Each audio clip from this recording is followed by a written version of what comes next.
Hi everyone, and welcome to a new episode of Day's Podcast along with a new video. So, like I said in the previous video, because I had talked about Sierra's album Goodies, I wanted to stem more into talking about a different and also new artist to talk about. So today we are going to talk about Ashanti's debut album, Ashanti. Um, so as far as with Patreon, I'll be posting more videos. There are going to be more public, as far as this, free videos coming your way as well. Like and subscribe. Thank you guys so much for listening. I truly appreciate it. I just recently looked at my analytics and realized I have overseas listeners. So thank you guys from overseas, wherever you are, however you're listening. Thank you so much. I truly appreciate it. And I will make sure I am broadening or making sure there's a broader way I do speak, because we are being listened to everywhere. Thank you so much. I truly appreciate it. It doesn't have to be a big percentage, but it's a percentage, and I truly appreciate it. Truly. So yeah, let's get into it. Ashanti is the debut studio album by American singer Ashanti, released on April 2nd, 2002 by Murder Inc. and Def Jam Recordings. It was recorded in New York City and Los Angeles between 2001 and 2002. During the period of time where Ashanti was writing for other artists. The album features guest vocals from Gotti, Ja Rule, and the late Notorious B.I.G. Contributions to the album's production came from a wide range of producers, including Irv Gotti, Seven Aurelius,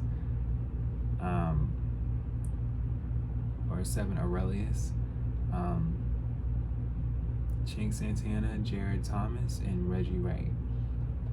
Ashanti debuted at number 1 on the U.S. Billboard 200 in the top R&B and hip hop albums chart with first week sales of 503,000 units, the biggest first week sales for a debut female artist up to then. The album was certified triple platinum by the Recording Academy for shipments of 3 million copies on December 17th, 2002. It earned Ashanti 3 Grammy Award nominations for Best New Artist, Best Female R&B Vocal Performance, and Best Contemporary R&B Album, winning in the latter category. Billboard magazine ranked Ashanti at 100 on its 200 albums of the decade. The album has sold 6 million copies worldwide. The album was promoted by 4 singles. Foolish was released as the lead single from the project and peaked atop the record charts of 15 nations, including the US Billboard Hot 100. 2 subsequent singles additionally became top 10 charting hits, Happy, Baby. She also performed on several television shows and award ceremonies. Furthermore, Ashanti later opened for the North American leg for Mariah Carey's worldwide concert tour, Charm Bracelet World Tour. So yes, it was recorded in 2001 into 2002, was released April 2nd, 2002.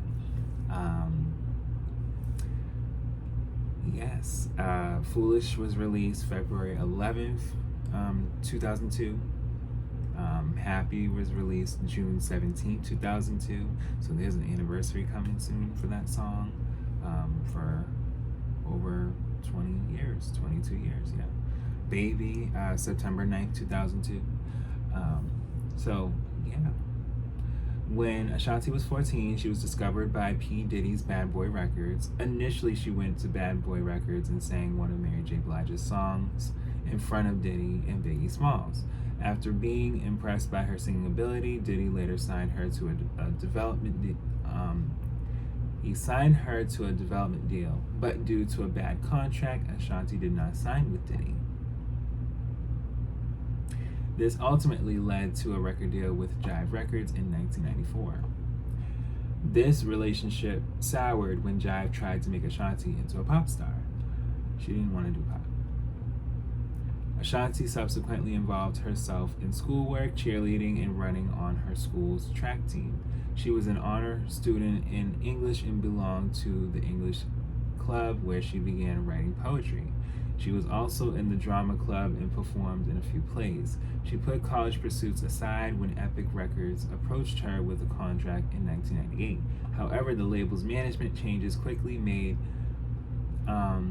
Ashanti a low priority. She continued to perform at local New York clubs and began hanging out at the Murder Inc. record studio, hoping for another big break.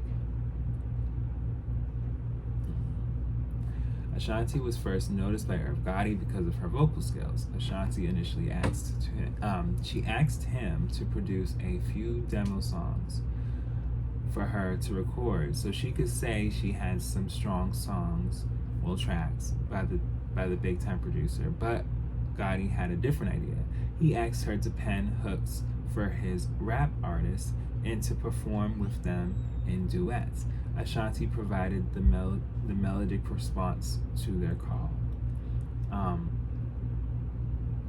Ashanti was first featured as a background vocalist on rapper Big Pun's song How We Roll. In the same year, Ashanti was featured on fellow label mate Cadillac Ty's singles Pop City Anthem, and Just Like a Thug. She also appeared on the 2001 Fast and the Furious soundtrack as a featured artist on the Rap Vita's 2001 hip-hop remake of Madonna's Justify My Love, and on the solo track When a Man Does Wrong. She appeared as a background vocalist on I'm Real, Murder Remix, a collaboration by label mate Ja Rule and Jennifer Lopez. She also appeared in the music video for Ain't It Funny, Murder Remix, the second duet between Lopez and Rule, for which she wrote and also sang background vocals on, and was featured on Fat Joe's What's Love and Ja Rule's Always on Time. What's Love and Always on Time were released simultaneously and became two of the biggest hit songs of 2002. Ashanti became the first female artist to occupy the top two positions on the Billboard Hot 100 chart simultaneously when Always on Time and What's Love were at number 1 and 2 respectively. So a lot was going on in 2002. But yes, I just want to emphasize that when it came to the I'm Real song and when it came to the Ain't It Funny song, Ashanti wrote that. She wrote that.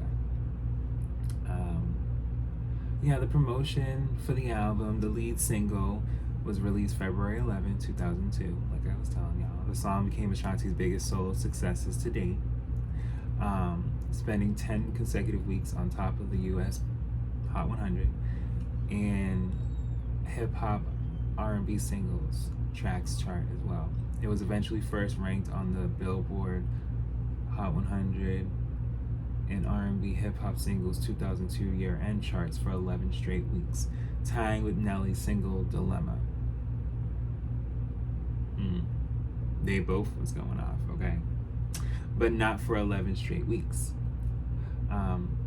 It was a breakthrough hit internationally, entering the top 5 in the United Kingdom, the top 10 in Australia, New Zealand, Canada, Germany, and Japan, and the top 20 in Switzerland and Netherlands. Foolish was later officially remixed, titled Unfoolish, with guest appearances from a deceased rapper, Notorious B.I.G., which was released only just for radio ads. The album's second single, Happy, was released June 17th, 2002. The song peaked at number 8 on US Billboard Hot 100 and number 6 on Hot R&B Hip Hop Songs. The single became Ashanti's second top 10 hit as a solo artist. It was a moderate success internationally, reaching the top 10 in the Netherlands, the top 20 in the United Kingdom, New Zealand, and the top 40 in Australia, Ireland, Switzerland, and France. The album's third single, Baby, was released on September 9, 2002. The song peaked at number 15 and number 7 on the Hot 100 for, Hot R&B and Hip Hop Songs charts. The single became Ashanti's third top 20 hit as a solo artist in her career. Dreams was released as a promotional single with a live performance music video with clips from Ashanti's career. The album didn't do too bad. It was good. The critics generally gave mixed reviews from they felt to give her 3 out of 5 stars and praised the modern post-hip-hop soul sound, stating the album has fairly fresh beats and lightly insistent hooks and is just naughty enough. However, he felt it lacked distinctive material. It's not bad by any means, and it has its moments, but at 17 tracks, including skits, it all becomes a blur. Ooh, a pleasing blur, one that shows promise, but a blur all the same.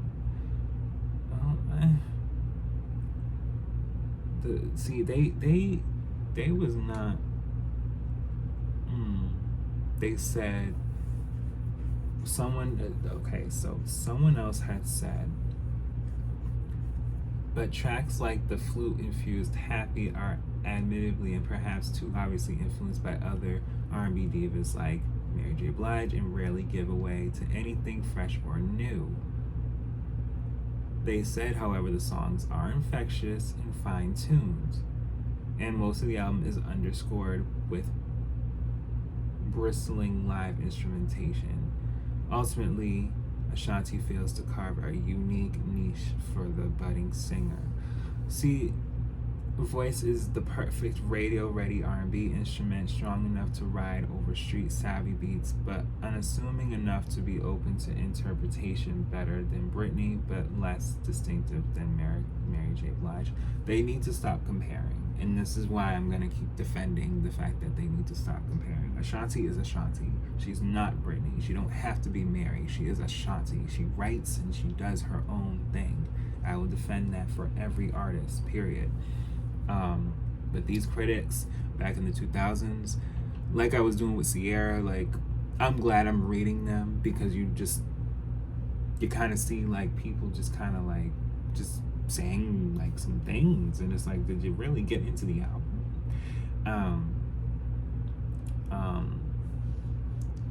Yeah. So as far as commercial performance, yes, debuted at number 1. And yes, definitely has sold. Okay, so she has sold 3.7 million copies in the US. Yes. So the track listing is intro, foolish, happy. So already in the beginning of the album, you're hearing like the singles, you're getting into the album. You're like, all right, you know.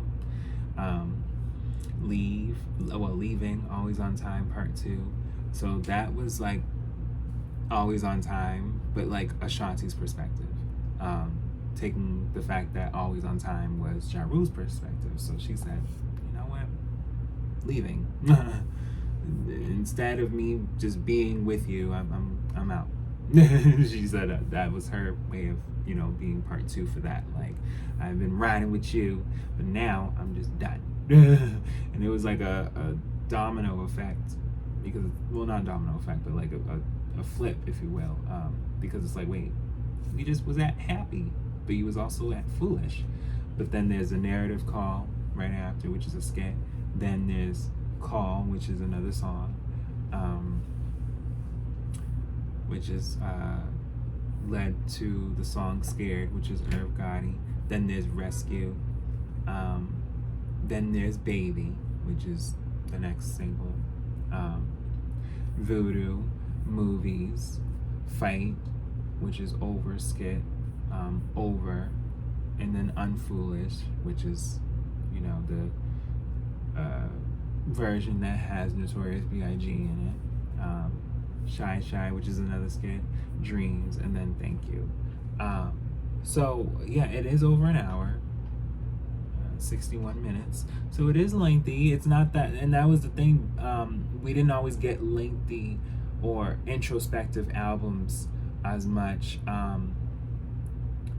And based off of the way that the charts is looking, it was more or less picked up in the UK, in the US.